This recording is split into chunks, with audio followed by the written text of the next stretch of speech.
Bonjour à tous, je corrige donc l'exercice 2 du DNB de mathématiques de la session 2021 de la métropole. Dans cet exercice, nous avons un parc de loisirs qui a enregistré 1,9 million de visiteurs en 2019. Et la première question qu'on nous pose, combien aurait-il fallu de visiteurs en plus, en 2019 bien sûr, pour atteindre 2 millions de visiteurs? Bon, une question très simple pour démarrer, hein. Donc ici, pour atteindre 2 millions, il aurait fallu 2 moins 1,9 million de visiteurs en plus, soit 0,1 million, donc 1 dixième de million de visiteurs, et 1 dixième de million de visiteurs, soit 100 000 visiteurs de plus.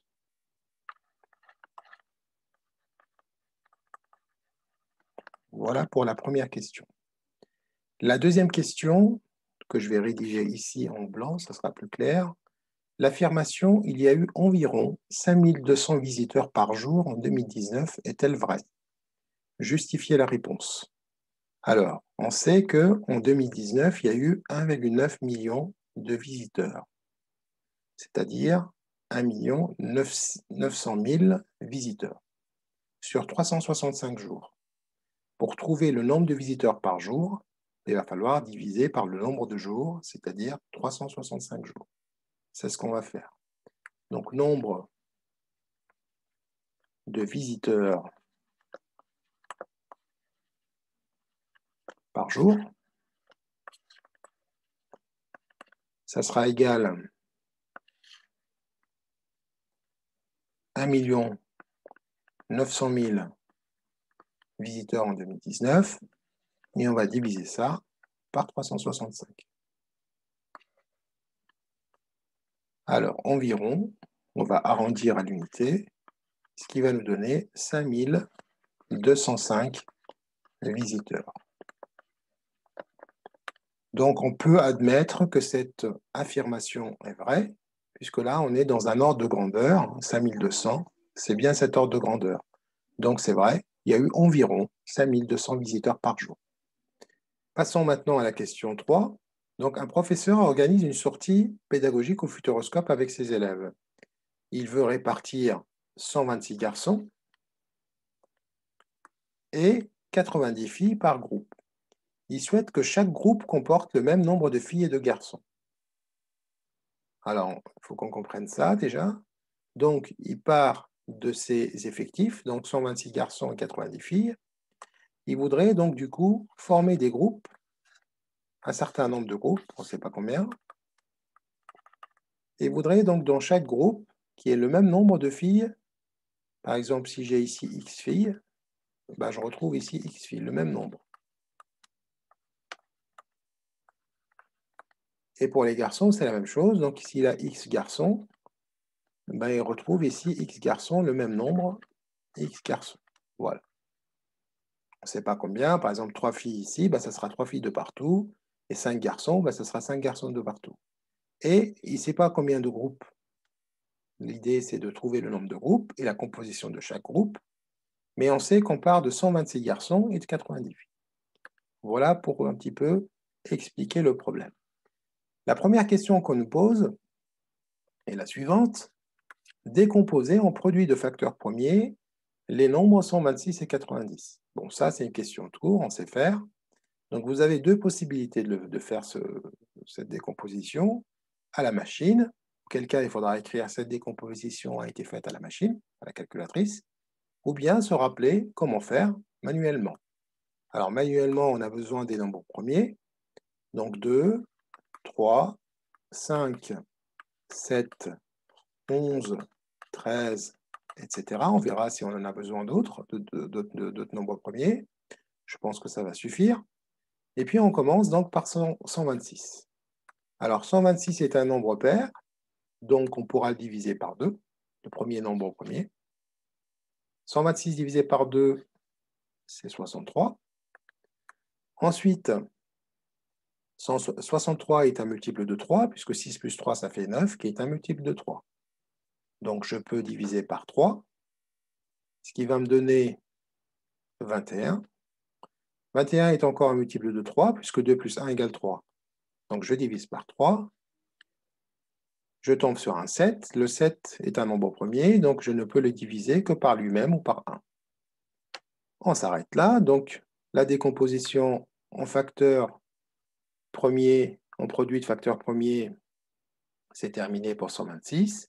Et la décomposition est la suivante. 126 égale à 2 fois 3 fois 3 fois 7, que je pourrais écrire 2 fois 3 au carré fois 7.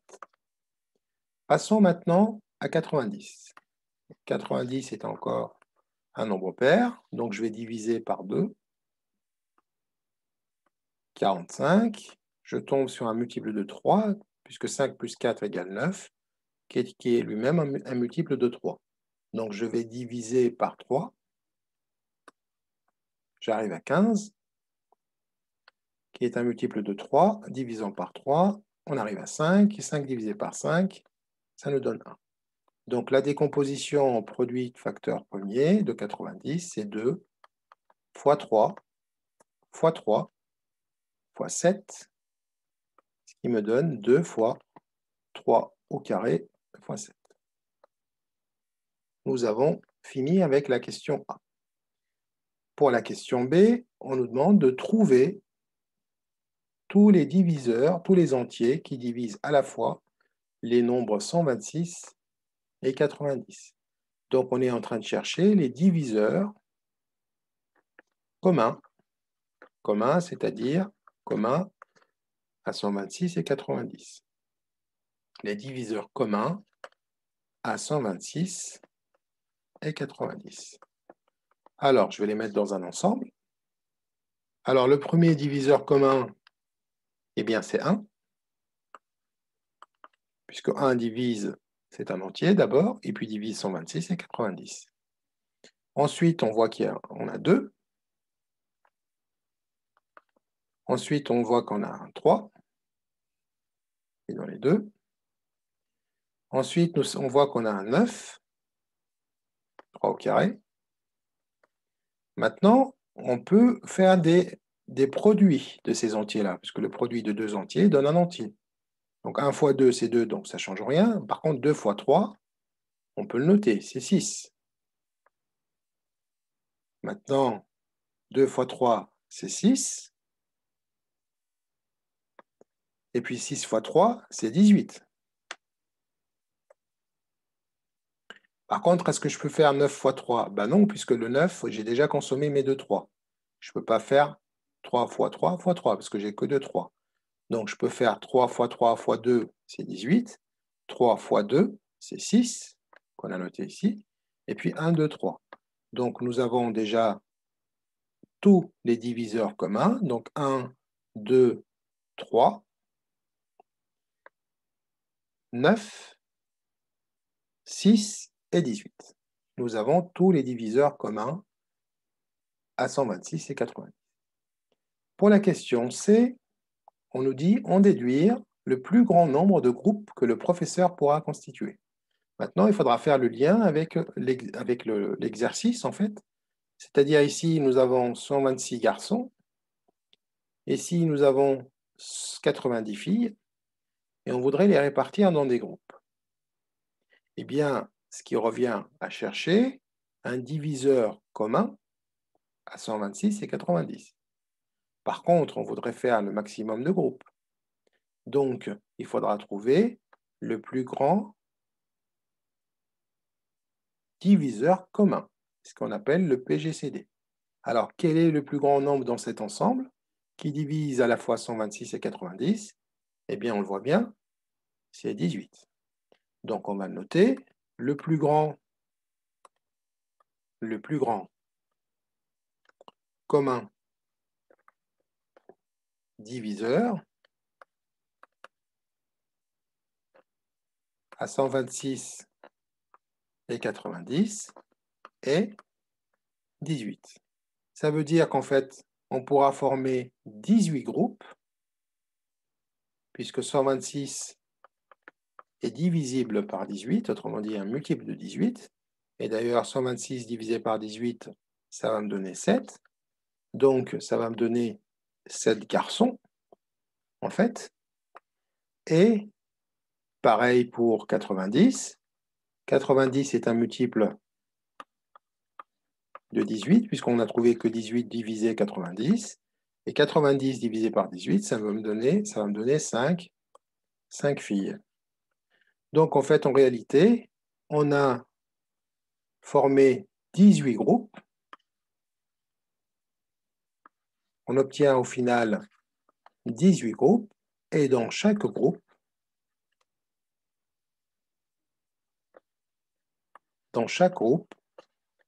nous avons 7 garçons et 5 filles. Voilà, nous avons répondu à la question C. Donc, si je remonte un petit peu à mes ensembles, donc ici, X filles, le nombre de filles, eh ben, j'obtiens 5 filles dans ces groupes-là, 7 garçons, et au total, j'ai 18 groupes. Donc, 18 cercles comme ceci, et le X filles, eh bien, c'est tout simplement 5, et pour les garçons, on a trouvé que c'était 7. Donc 5 filles, 7 garçons, 5 filles, 7 garçons, etc. Et au total, 18 groupes. Bien, on passe à la question 4. Alors dans la question 4, 2 élèves de 3e, Marie et Adrien, se souviennent avoir vu en mathématiques que les hauteurs inaccessibles pouvaient être déterminées avec l'ombre. Pour ça, ça nous rappelle Thalès. On va directement passer au schéma. Alors, on va lire quand même le texte. Marie se place comme indiqué sur la figure. Donc, on voit Marie ici, de telle sorte que son ombre coïncide avec celle de la tour. Donc, on voit bien ici que l'ombre de Marie coïncide avec celle de la tour. Donc, le schéma n'est pas à l'échelle. Et puis, Adrien effectue des mesures, etc. Et puis, on arrive à ce schéma-là. Et la question est, calculer la hauteur BC de cette tour. Très bien. Alors, nous avons un codage qui dit que cette droite ED est perpendiculaire à AC. Nous avons un codage qui nous dit que BC est perpendiculaire à AC. C'est parfait. Donc, nous avons deux droites perpendiculaires à une même troisième. On peut les déclarer parallèles, selon la propriété qui dit deux droites perpendiculaires à une même troisième sont parallèles. Les points sont alignés, donc on est dans une configuration du théorème de Thalès. Eh bien, on va l'écrire. Donc, commençons par dire A, E et B sont alignés. Donc, sont 3 points alignés, bien sûr. De même, pour AD et C sont également alignés. Voilà. Maintenant, on va attaquer les droites. Alors, je vais écrire ici, c'est pas grave. Donc, j'ai ED qui est perpendiculaire à AC. BC perpendiculaire à AC. D'accord? Donc, ED est parallèle à BC. Alors, je vais quand même le dire, car, c'est une propriété de géométrie, car deux droites parallèles à une même troisième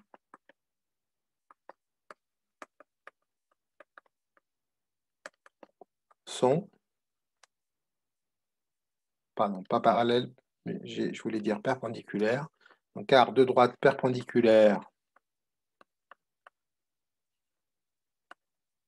à une même troisième sont parallèles. Rappelez-vous, avec Thalès, on est obligé d'avoir deux droites parallèles, sinon on ne peut pas l'appliquer. Et là, donc, du coup, on peut l'appliquer. Donc, d'après le théorème de Thalès, alors on va partir du sommet commun. Donc, nous allons écrire AB sur AE.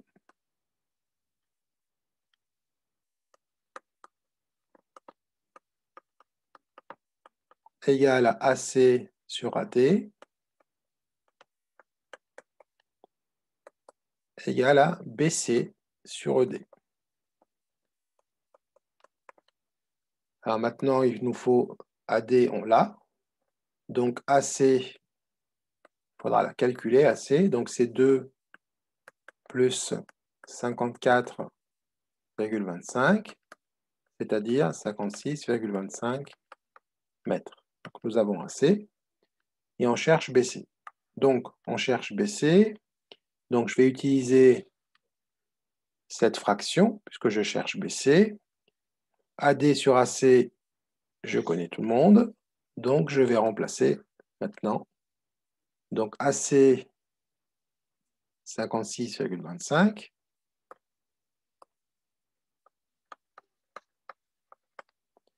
divisé par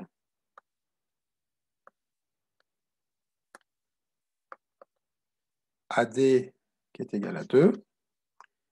BC, c'est ce que je cherche.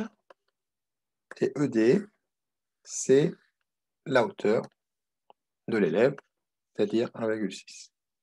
Eh bien, j'arrive à un produit en croix. Donc, BC égale produit de la diagonale divisé par 2.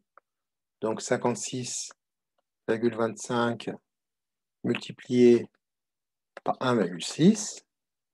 Et je divise par 2. Ce qui va me donner 45 mètres. Donc, la hauteur qu'on est en train de chercher est égale à 45 mètres. Donc, cette hauteur-là est égale à 45 mètres. Voilà, donc nous arrivons à la fin de la correction de l'exercice 2. Merci pour votre attention et à très bientôt pour l'exercice 3. Au revoir.